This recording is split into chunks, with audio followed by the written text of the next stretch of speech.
Advertencia. Algunos de los relatos pueden contener material que sea sensible para algunas personas. Se recomienda discreción. Antes de empezar el episodio te pido una disculpa, ya que como hay muchas palabras y nombres de origen ruso y alemán, quizá me voy a trabar un poquito. Sin más que añadir, vamos allá. Vamos a hablar de la matanza de los barrancos de Babi Yar. La matanza de los barrancos de Babi Yar, a las afueras de Kiev, en 1941, es considerado como el mayor crimen hasta la fecha del Tercer Reich y sus socios ucranianos, desde que había empezado la Segunda Guerra Mundial. Perpetrada para aniquilar a toda la población judía de la capital de Ucrania en un plazo de 48 horas, constituyó el primer fusilamiento masivo del Holocausto. Kiev había sido un foco de antisemitismo en Europa desde tiempos muy remotos. Ya en el siglo XIX, los judíos ucranianos fueron víctimas de pogromos. Te preguntarás qué es un pogromo.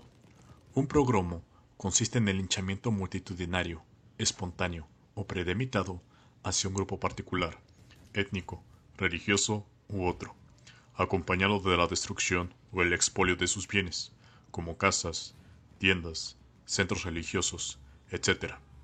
El término ha sido usado para denotar actos de violencia, sobre todo contra la población judía. Volvamos al tema. Los judíos sufrían de estos pogromos durante la época de la Rusia zarista, así como eran el blanco de la ira de las tropas del Ejército Blanco en la Guerra Civil Rusa, que tuvo una duración de 1919 a 1923. Tampoco con la fundación de la Unión Soviética y la llegada al poder de Joseph Stalin las cosas mejoraron, porque la propaganda comunista les culpó de la hambruna que se conoce como Holodomor entre 1932 y 1934, que dejó varios millones de muertos. Diversas fuentes cuentan que el número de víctimas mortales por la hambruna oscila entre 1.5 y 4 millones de personas, mientras que, también, les hizo responsables de estar confabulados con el Tercer Reich cuando los alemanes invadieron la URSS en 1941, algo que es completamente absurdo. Al entrar el ejército alemán, Wehrmacht, en Kiev el 26 de septiembre de 1941, tras una cruenta batalla contra el Ejército Rojo, el ambiente antisemita ya estaba muy caldeado. Primero, por la propaganda antisemita que hemos mencionado anteriormente, y a continuación, por los miles de independistas ucranianos que señalaron a los judíos de ser cómplices del comunismo ruso y por tanto de todos los males que había padecido Ucrania a manos de Stalin. Si a esto, además se añadía que los invasores eran todavía mucho más racistas que la población local, que les acogía aplaudiéndoles y arrojándoles flores. El cóctel de odio estaba servido para convertirse en tragedia. Justo desde el primer momento en que las tropas del ejército alemán se hicieron con el control de Kiev, numerosos nacionalistas ucranianos agredieron o abuchearon a los judíos de la capital, obligándoles a someterse a humillaciones públicas. Sin embargo, el detonante que conduciría a la matanza sería un atentado perpetrado por un comando oculto de la Policía Estatal Soviética, NKVD, que destruyó una parte de la ciudad, dañando un total de 940 edificios y el Hotel Continental. Ante este inesperado suceso, por el cual se culpó a los judíos, las SS decidieron acelerar su exterminio en Kiev de un solo golpe. Babi Yar, o Barranco de la Abuela, fue el lugar escogido por la Allgemeine SS, que era la rama más numerosa de todas aquellas fuerzas militares que componían la Schutzstaffel, para llevar a cabo el exterminio masivo de todos los judíos de la capital de Kiev. Su ubicación geográfica, en un lugar solitario y discreto a las afueras de la capital, justo al lado de un hospital psiquiátrico y una cárcel, era perfecto para matar a miles de personas y hacer desaparecer sus cuerpos en la profundidad de aquellos desfiladeros anchos y naturales, sin necesidad de tener que cavar fosas comunes ni atraer las miradas curiosas de los habitantes próximos. De este trabajo se encargaría el Einsatzgruppe C, al mando del general Otto Rasch, cuyos 4 destacamentos se repartieron las labores de la siguiente manera. Los Sonderkommando 4A y 4B reunirían a la población judía urbana de Kiev para llevarla a los barrancos, mientras que los Einsatzkommando 5 y 6 fusilarían a la población mediante sucesivas descargas. Junto a estas fuerzas alemanas, también la policía ucraniana de Kiev y la milicia local de la organización de nacionalistas ucranianos, OUN, participarían en la matanza, ejerciendo tareas auxiliares de escolta y seguridad. Sorprendentemente, 24 horas antes de comenzar la matanza de Babi Yar, el 27 de septiembre de 1941, las SS quisieron ir borrando las pruebas de lo que iba a suceder en los barrancos, y por eso un pequeño destacamento irrumpió y desalojó el hospital psiquiátrico cercano, matando a los 752 pacientes y enfermos mentales que desde sus ventanas podrían haber sido testigos de lo que 2 días más tarde iba a ocurrir.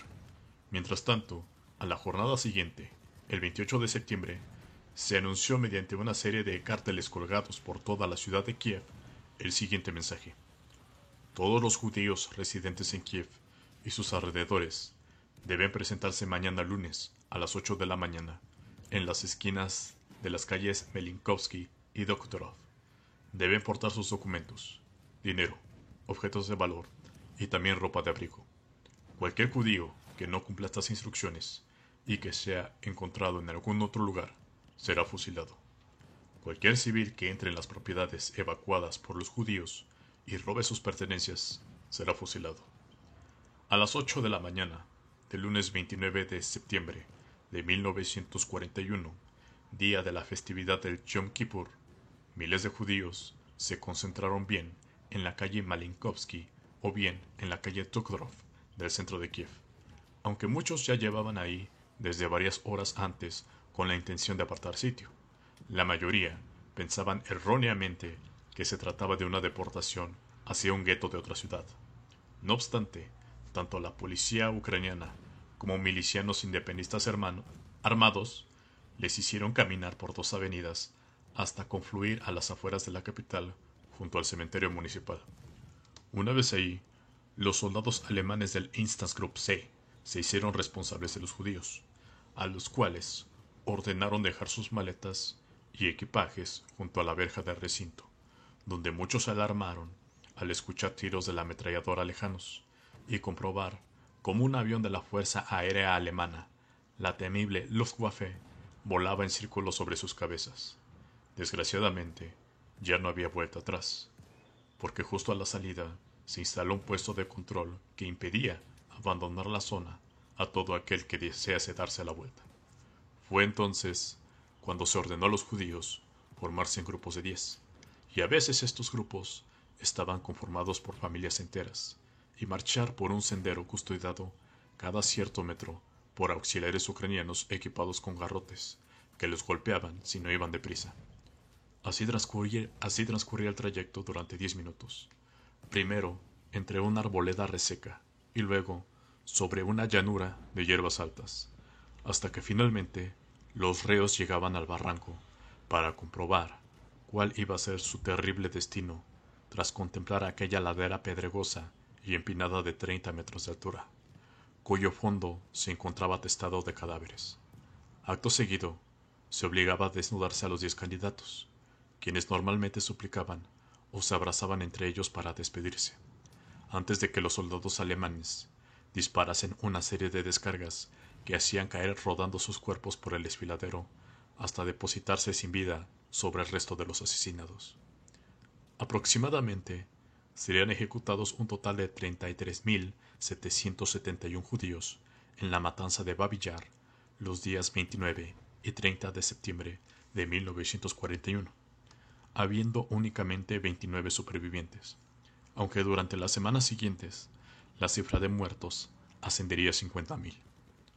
La matanza de Babi Yar del otoño de 1941 no sería la única cometida en este lugar. Increíblemente, cuando las relaciones políticas entre el Tercer Reich y la Organización de Nacionalistas Ucranianos, OUN, se rompieron a finales de 1941 para desembocar en una breve guerra entre ambos, los alemanes capturaron a 621 combatientes de sus antiguos socios ucranianos que fueron fusilados en el mismo lugar.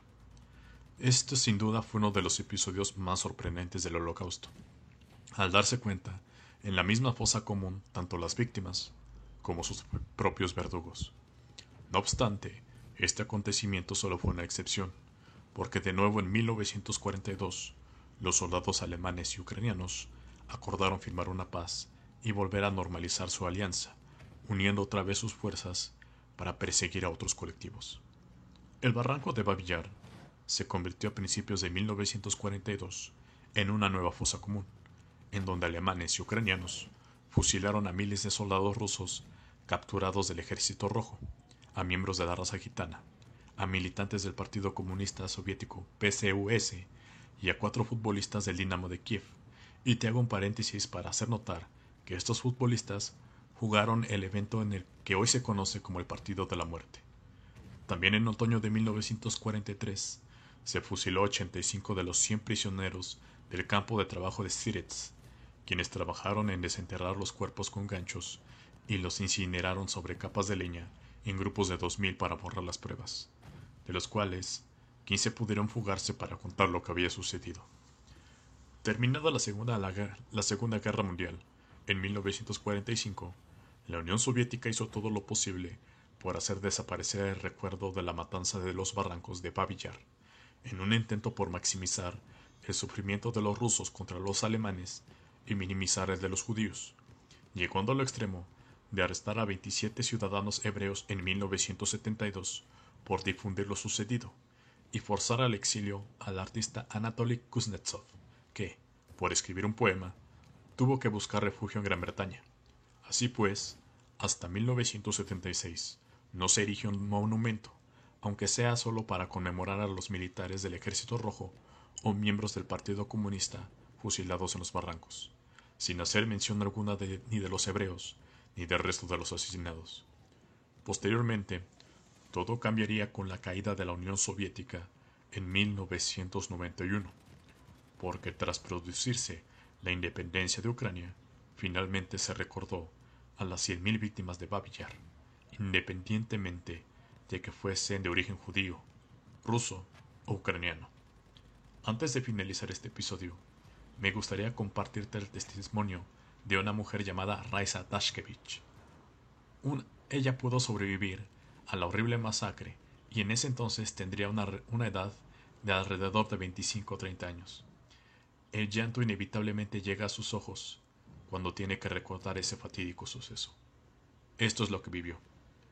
En aquel entonces, los judíos éramos culpados de prácticamente todo en nuestro país. El día 28, ellos lanzaron la orden. Entonces ese día 29, a las 8 o 9 de la mañana, no puedo recordar exactamente la hora, todos los judíos teníamos que reportarnos a las afueras de la ciudad. Había cementerios, guarniciones del ejército y un final de vías de tren. En ese entonces no podía entender qué era lo que iba a suceder. Todos pensábamos que nos iban a mover a otro lugar. No podíamos imaginar lo que estaba a punto de suceder.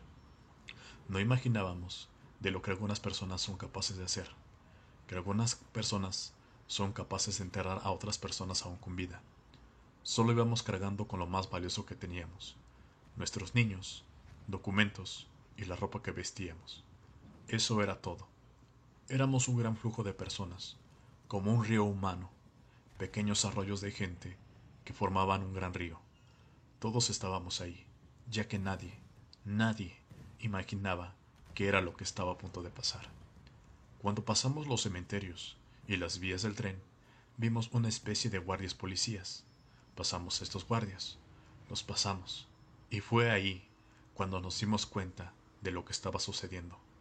No lo recuerdo exactamente, pero nos hicieron caminar un poco más y dejar nuestras pertenencias en el suelo, poner nuestros documentos haciendo una pila y desvestirnos. Recuerdo que yo llevaba a mi pequeño hijo en brazos. Dejamos los documentos, la ropa y volvimos a caminar. No sé por cuánto tiempo caminamos. Estaba con mi hijo y con mis padres. De repente, perdí a mis padres en un tramo, pero nos volvimos a encontrar. Después, nos encontramos con muchos policías alemanes que formaban una especie de corredor. Teníamos que atravesar ese corredor. Ellos nos empezaron a pegar con látigos y nos empujaban para seguir avanzando. Si alguien quería esquivarlos o intentar ir en otra dirección, sacaban a los perros para empujarlos de vuelta al corredor. Ellos continuaban pegándonos a todos los que cruzábamos, y yo cubrí a mi bebé para que ellos me pegaran a mí y no a él. Caminamos un poco más y llegamos al barranco. En cuanto más nos acercábamos, Escuchábamos más fuerte los disparos. Entendimos todo. Lo habíamos entendido desde que ellos nos dijeron que debíamos desvestirnos. Sabíamos que íbamos a morir. La gente comenzó a llorar, a perder la cordura. Soy incapaz de describir todo el horror que vi y viví. Cuando ellos comenzaron a disparar, la gente se desplomaba hacia el barranco. Estaban disparando desde el otro lado del barranco, disparándonos de frente. Mi padre cayó primero. Lo vi caer junto a mi madre abrazados. Después, mis hermanas cayeron, y ya no puedo recordar qué sucedió.